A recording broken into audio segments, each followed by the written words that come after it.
Wow, okay, well, this is a different setup for me today. I'm actually going out with the new 360 camera that I've got purchased on my holiday. Aside from that, I'm actually doing a test run on this new windscreen that I've installed on the Honda CB750 Hornet, and also the over grips, which were like quick snap-on ones. If you want.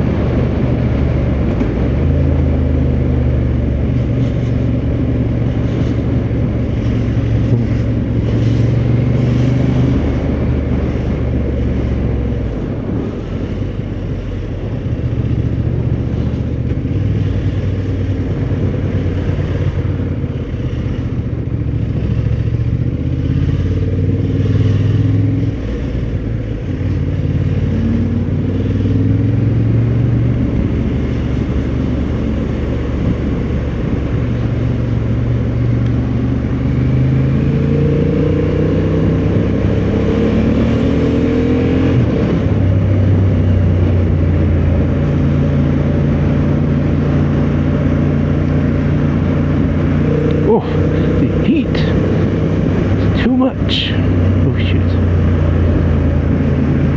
Can't see in front of him.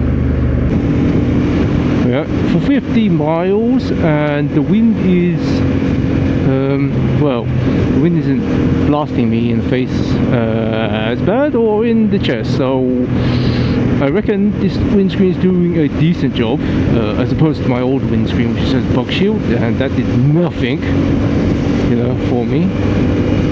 So at 50 miles, we are cruising at 50, and the wind's right here. This is where the wind's blowing, and it's already almost perfect right here. It's blowing me right here in the neck. You can't, you can see me actually now. I forgot I got a 360 camera now.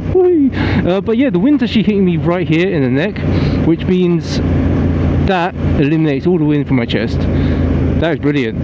This windscreen is actually perfect for my height. I'm 5'6", 170 cm, and I think I got like 29-inch inseam. So if you're similar to my measurements, this windscreen would probably work out for you very, very well.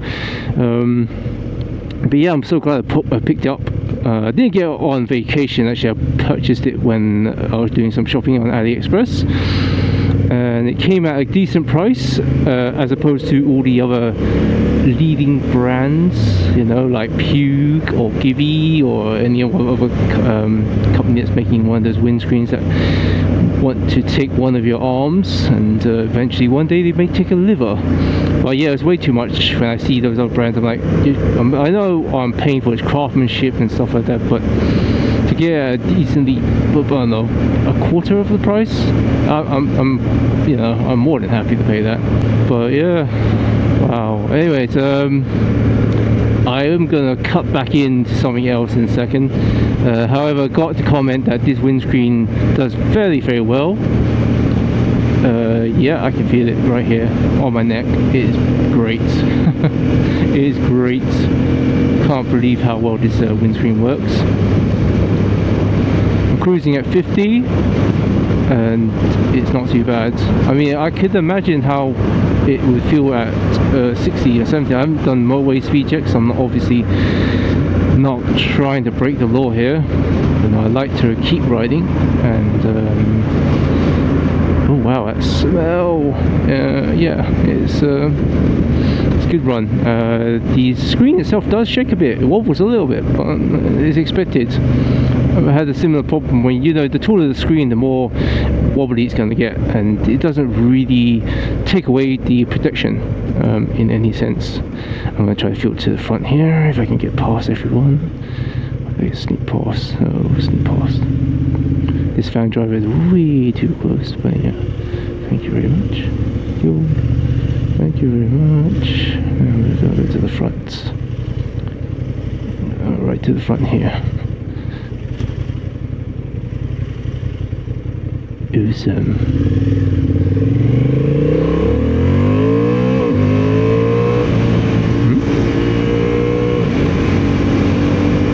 That's a first hitchhiker I've ever seen. She saw the guy sticking his phone out. I was like, what? I've never seen that ever before. But yeah, okay, again, testing 50, 60, wind is here. Wind's right here, perfect level. Perfect. Just what I need. And we'll go back left. So yeah, I'm just sitting out here at a random place in Romford or something like that. I think I'm near Collier Row.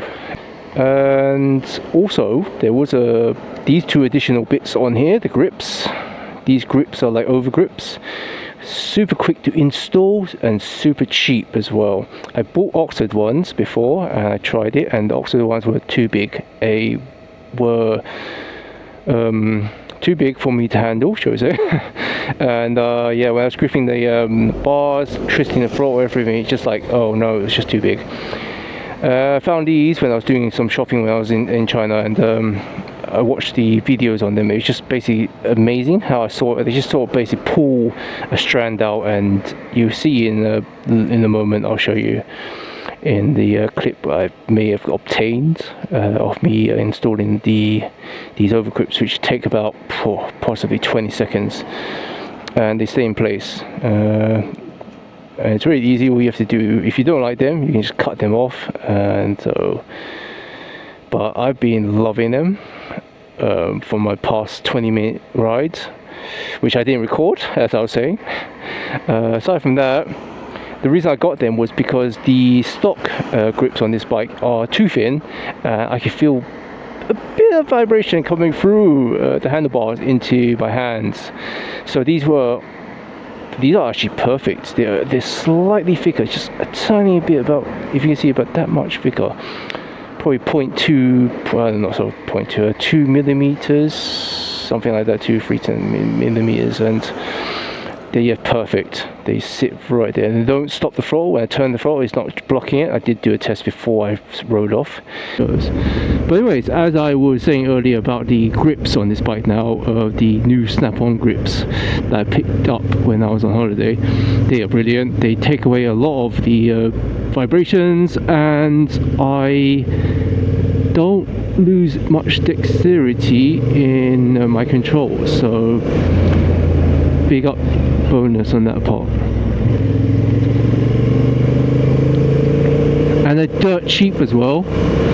You know, I didn't realize at the time that when I came back from China, I thought it was like a special that you can only buy in China, but obviously not, because I did do a little shopping and I did find it online here, and it cost like a few quid, honestly.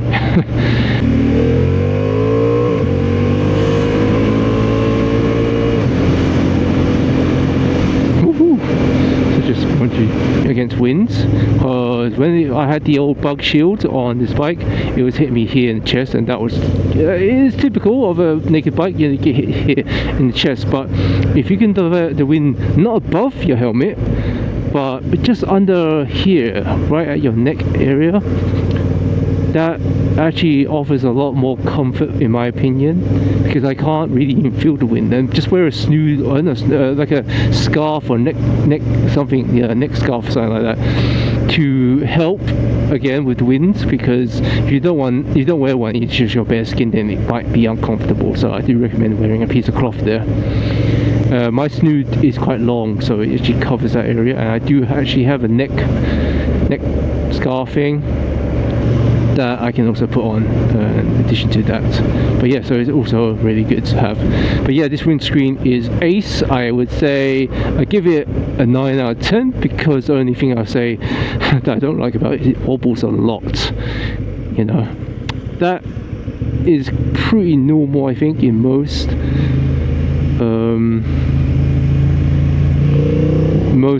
windscreens that are slightly taller and stuff like that, so it's quite normal, but still 9 out of 10. There was a little bit of a hiccup when I tried to install it with one of the brackets. I think you should have to force the plastic you have to bend it slightly just to get it to like fit correctly. not an issue because, you know, for the price I paid, I guess you can't expect everything to be perfect.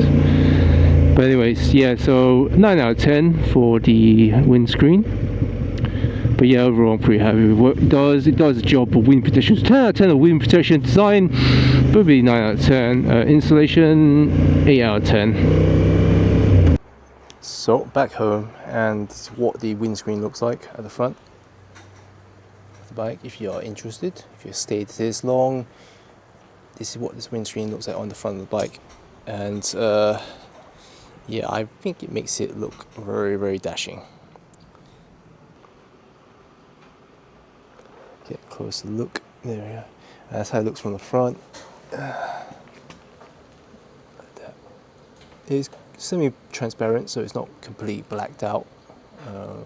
Just like a smoky black. Brilliant. Definitely recommend this if anyone's looking to have sort of like lessen the vibrations in your hands. This is something you should check out. Anyways, thanks for checking the video. Okay. So they promised to put this one on with a bit more of a snap, a quick one. Let's see, just insert and pull. See, it helps.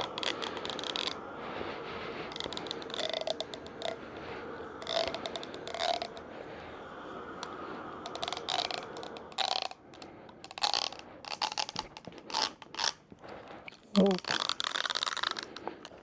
It's probably the easiest overgrip installation I've ever done.